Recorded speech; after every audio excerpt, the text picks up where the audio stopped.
What would you say to those people, Bill, who say to you, Bill, I want to get better at sales, but I'm just not a sales person? What do you say to people like that? I'd say, yes, you are. Everyone is a salesperson. Listen, if you're a parent, you sell a bedtime, you sell a healthy eating plan, you sell, going to bed early and taking a bath.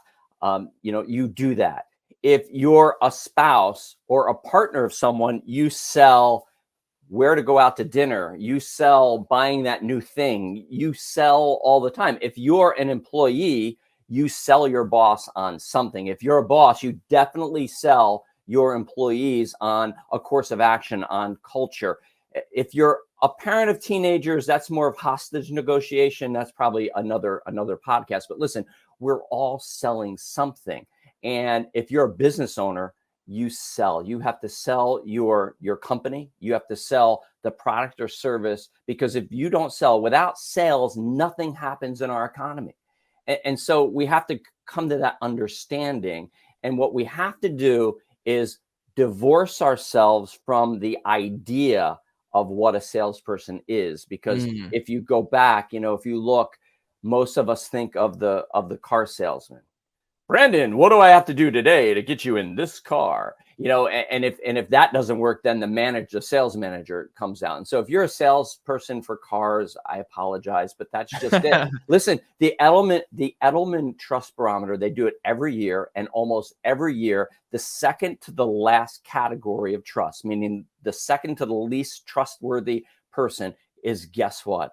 A car salesman, right? Yeah. And unfortunately, as salespeople, we're lumped in with them. So it's by association. So second to the last, who the last group of people, Brandon, are that on the trust, take a guess.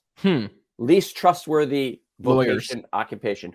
Actually, lawyers are just above car salesmen. Okay. Just under car salesmen, the very last, are politicians. Go figure. So we're not in good company there. and so we have to change that.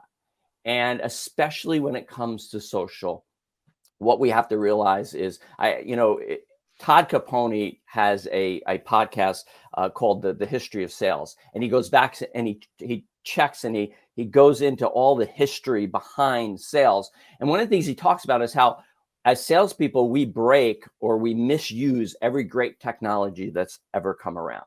The phone, caller ID was developed to thwart salespeople. What a lot of people don't understand, if I get the story correctly, it was actually invented by a doctor, because doctors would be at home eating their dinner. They would have to answer the phone. This is way back in the olden days when there was a phone on the wall. There were no answer machines. There was no caller ID, long time ago, dinosaur age. And they had to answer the phone, because if the hospital was calling, they had to answer. The salespeople figured that out. So when would they call the doctors, the pharmaceutical companies, the medical device reps? So this doctor said, I've got to figure out a way. And so developed caller ID, but that wasn't even good enough. Then the do not call registry had to be invented. Fast forward to email, great tool for salespeople to use, misuse it to the point where spam filters had to be developed and invented. And then President Bush had to sign the Canned Spam Act. Now we fast forward and we're to LinkedIn days.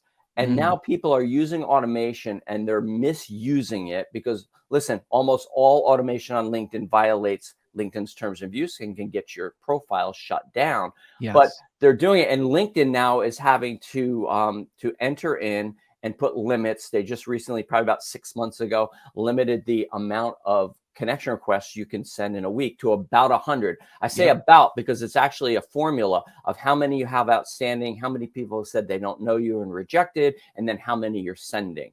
And I know several people that have recently been put in quote unquote LinkedIn jail because they're using automation that's sending out hundreds of connection requests a week. So you don't want to be those people. So what you want to do is you want to sell authentically. So I'm a part of a company called Selling from the Heart. It's a book by Larry Levine. It's a podcast where you can find it on any place where Brandon has his copy. And if anybody wants a copy, just reach out to me. I'm happy to send you one. But it's all about who we are as people, because a good human will be a good salesperson, whether they think they're in sales or not. And to do that, though, we have to really do the hard work on ourselves.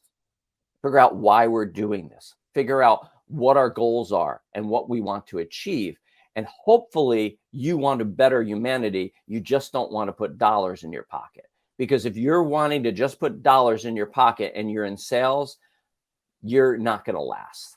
You're going to burn out very quickly, and you're going to hurt people in the process for sure.